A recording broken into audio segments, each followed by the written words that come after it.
especially for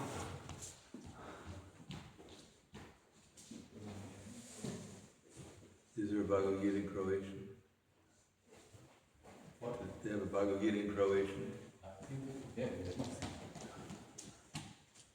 If not, I can send it. So this is chapter 14, text number 19.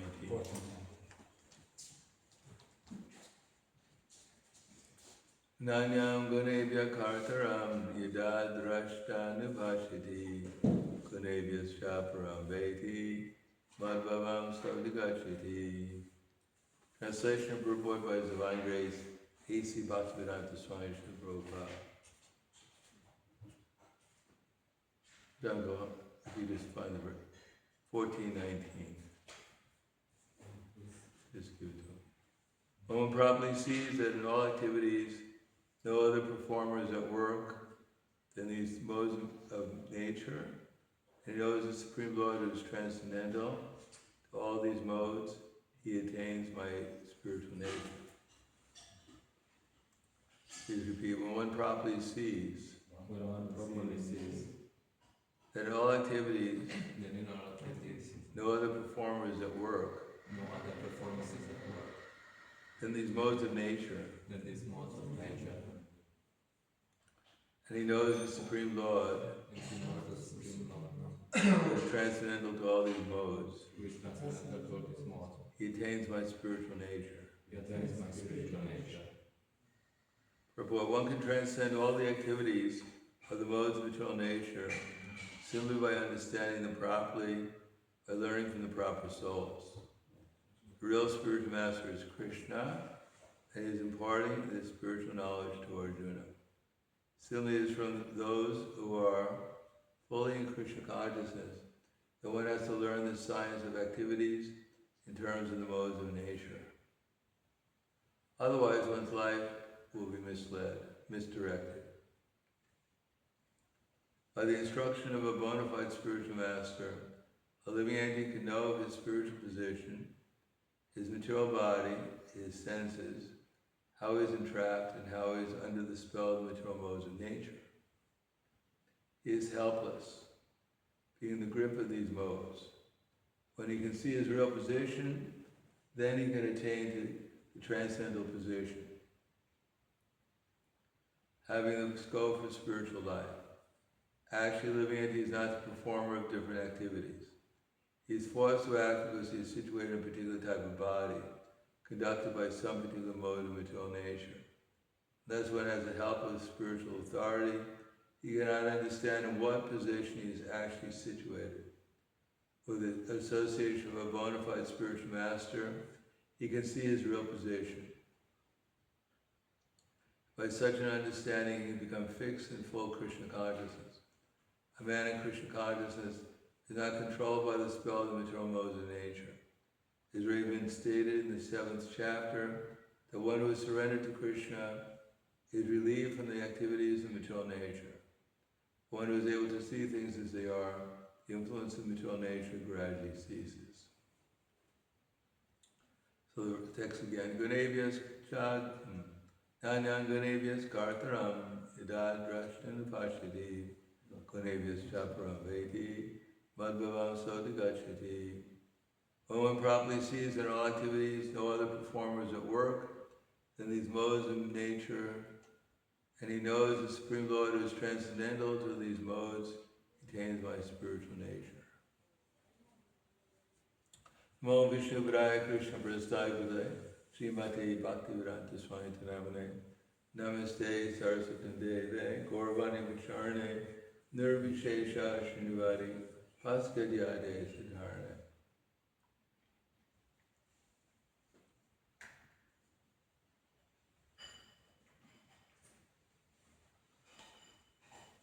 Here it mentions that the preliminary qualification to be able to factually explain about Krishna consciousness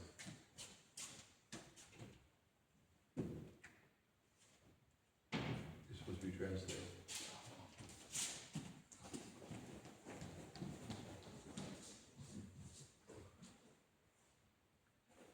preliminary qualification to be able to transmute Krishna consciousness is to be fully Krishna conscious.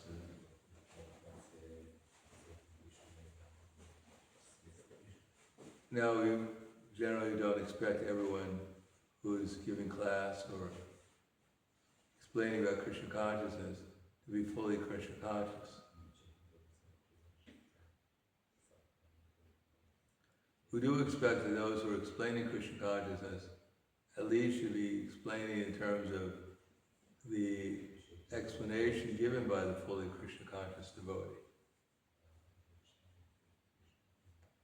And there's certain things that are being explained. It's not explained how to find a perfect match for marriage. It's not explained how to make money. It's not explained how to real estate or anything. What's explained here is our spiritual position. What our material body is and how it works, how these senses are working, and how we're entrapped by the modes of material nature. That's what knowledge is being explained. And one has interest in these things, then Krishna consciousness has some value. And if one is not interested in those things, it'll seem rather uninteresting and not very important.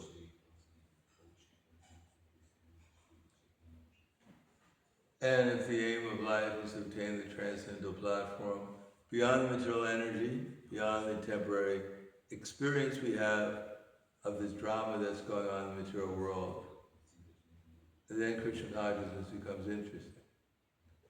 Otherwise, the drama in the material world will continue as it is, as it's been going on since time immemorial.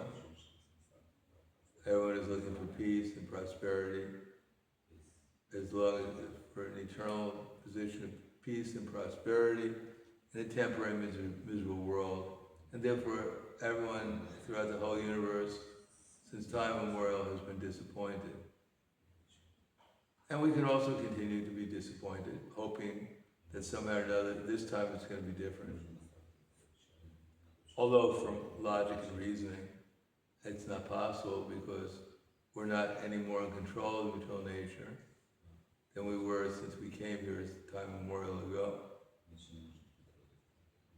All we're doing is observing the material nature and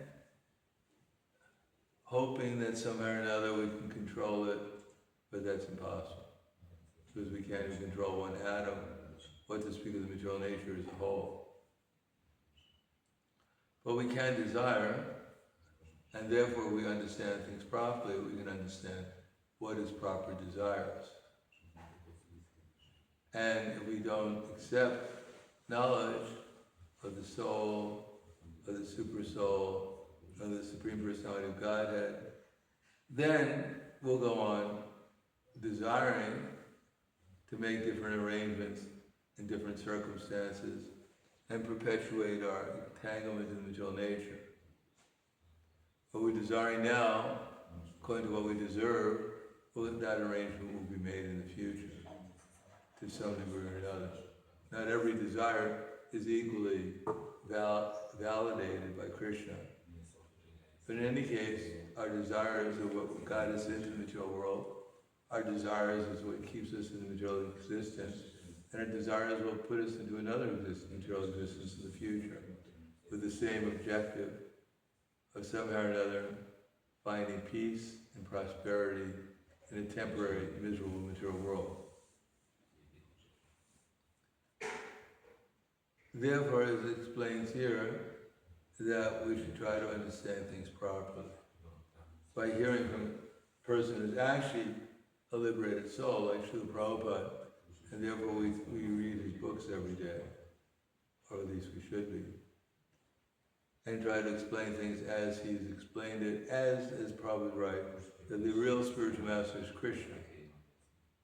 It's not that Srila Prabhupada is Krishna, or any of our acharyas are Krishna, but because they represent Krishna, therefore they're considered to be full manifestations of Krishna's explanations. But the real spiritual master is Krishna, and Krishna has explained to us that as Chaitanya Mahaprabhu, that the easiest way of understanding everything properly is to chant Hare Krishna. But unless one understands how to chant Hare Krishna, one can go on for millions of lifetimes chanting Hare Krishna and not get the desired effect, namely love of God. Because without understanding who we are and how we've been entangled and why we don't chant Hare Krishna like a child calling for its mother, instead we may do it mechanically, more or less as a obligation or as a duty, but not with necessarily much understanding or feeling. Therefore, the explanations given in the Bhagavad Gita are necessary, or other such scriptures, so that we can actually get some clear idea of how to chant Hare Krishna and how to live in the material world so that we can actually chant Hare Krishna without offense, which ultimately means to chant Hare Krishna like a child calling for its mother. Actually believing that Krishna and his name are not different, Srimati Radharani and her name are not different. And if we ask them sincerely for devotional service, to engage in their devotional service. Yes, are you translating? Yes, I will try to Summarize. Yes. That if we ask Krishna and Srimati Radharani to sincerely to engage us in the loving service, whatever that means, then the result is that they'll reciprocate. That reciprocation is not necessarily, or shouldn't be, in terms of material welfare, either positive or negative. But the main point is reciprocation, so we become conscious of Krishna. Remember, try to feel Krishna's presence in his name. Try to then spontaneously Krishna may appear within our memory in terms of his forms, his associates, his qualities, his pastimes, along with the actual what's going on there, the exchange of loving of feelings between Krishna and his devotees. Just remembering something, Krishna's name, form, quality, and pastimes, or even remembering slokas from the Bhagavad Gita, without understanding the feeling behind them, is more or less just like watching a movie without really getting involved in it. Or as usually licking a bottle of honey without really tasting it. Krishna doesn't get up in the morning and herd cows because he has to. Because that's what he does for a living. He does it simply out of pure love and affection for his devotees. So unless we have experience of what Krishna's affection and his love for his devotees and the reciprocal love for him, then it's more or less like licking the outer jar of the honey without really tasting it. Therefore one has to come to the platform of not only hearing the philosophy, but remembering it, absorbing it, living it. So that one can, and in order to do that, one has to gain a certain perspective on it. One has to see it in terms of what's actually going on rather than what we're imagining is going on. Then, if we apply it with conviction, conviction means, as Krishna says, Dukeshu Vamanagmanak Sukeshu Vigatas Priha Vita Raghavaya Krodha Stita Dhiramuni Uchite. One is not disturbed in spite of the threefold miseries. And it is not elated when there is happiness. It's free from attachment, fear, and anger. It is known as the sage of steady intelligence. So, in spite of the fact that we may be going through sometimes inconvenience and distress or whatever, to maintain our Krishna consciousness perspective, that as Krishna says, Prakasham Cha Pravitim Cha Moham Eva Cha Bandhava. That one is Prakasham means illumination. So sometimes things make sense to us. We start seeing things more clearly. But Prakasham Cha Pravitim Cha. But sometimes we're getting into the mode of passion and we're desiring so many things, so many arrangements. Vritim cha moham. And then sometimes we're completely in illusion. We think the sky is falling, or that somehow or another Krishna lost control, and some president in some country has gained control of the universe, or whatever. So we fall into illusion, we become depressed. Prakasham cha vritim cha moham eva chapana. Dveshti samparitani nivritani kanshati. So one who doesn't hate illusion or attachment, well, actually, one who doesn't hate illumination, attachment, and illusion when they're present, nor longs for them when they're absent, remains neutral, knowing that the modes alone are acting, that he's aloof from them.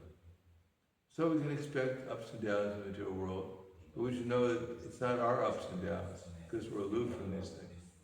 But we can only understand that when we're actually conscious of Krishna, at least steadily understanding.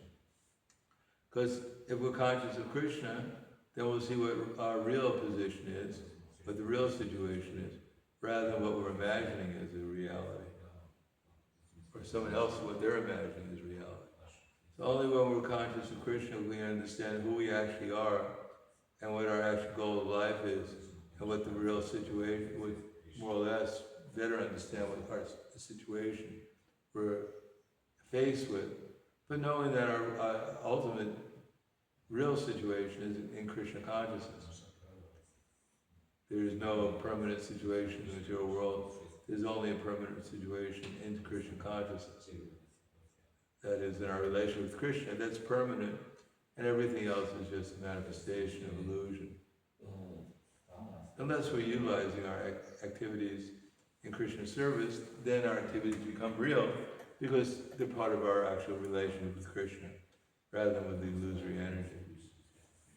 And when we remain fixed in Krishna consciousness, then we won't be under the spell, we won't be under the spell of the modes of material nature anymore. And if we're not under the spell of the material nature, there will not be any need for illumination, because we'll be fully illuminated. We won't be hankering after anything in the material world, because we'll see it's all temporary. There's nothing to be gained here.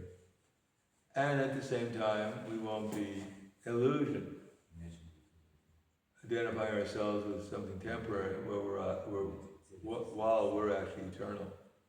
And reality is actually to live in eternity rather than some temporary experience of material existence. So that remains with us. The most important thing is not only to chant Hare Krishna, but Prabhupada has given us the opportunity to hear the philosophy, so we'll know how to chant Hare Krishna, and apply it to worship the deities in the temple, so we'll know who we're chanting to. And at the same time serve Krishna's servants, because they're also manifestations of Krishna and the disciplic succession.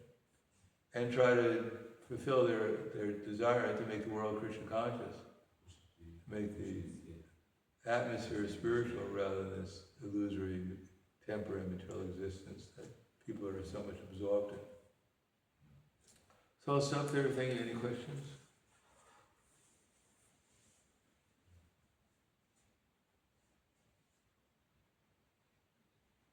Yes.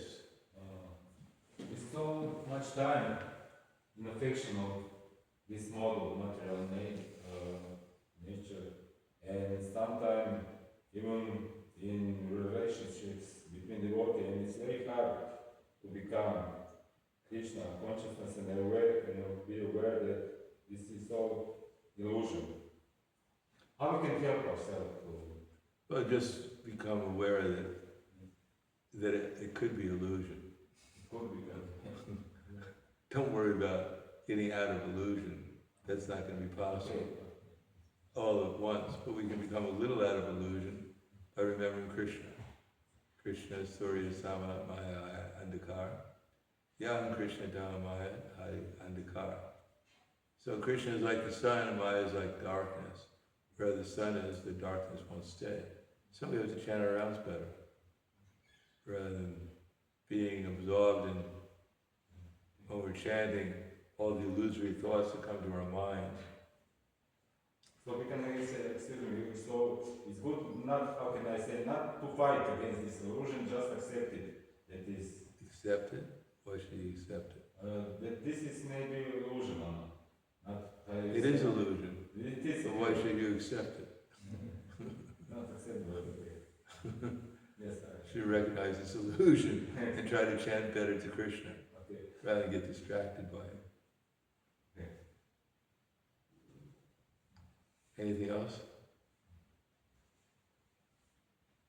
As Krishna says, Shanai Shanara Paratam Buddhya Drita Grihitaya Atma Samsamana Kritva Na Kinchit Atvichintaya. Gradually, step by step, with full conviction, one should become situated in trance by means of intelligence sustained with full conviction. And this mind should think of the self alone and nothing else. So we have to utilize our... Are you translating or is this?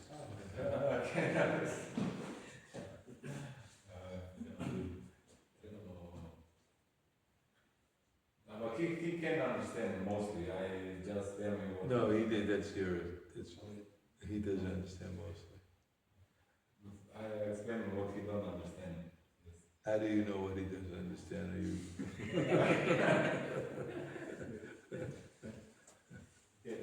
Okay, can you please repeat that because I was focused. Gradually, step by step, with full conviction, one should become situated in trance by means of the intelligence, sustained with full conviction. And as the mind should think of the self alone and nothing else. Wherever the mind wanders to, due to its flickering and unsteady nature,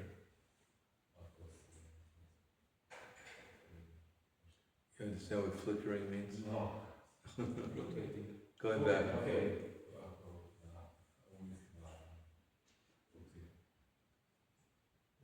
Once you withdraw it and bring it back under the gradually step ahead. Wherever the mind wanders to due to its flickering and unsteady nature, one should withdraw it and bring it back under the control of the self.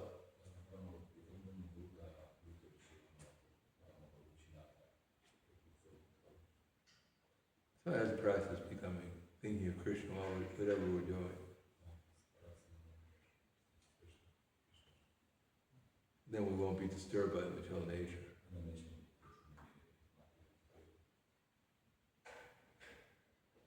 Anything else? Okay.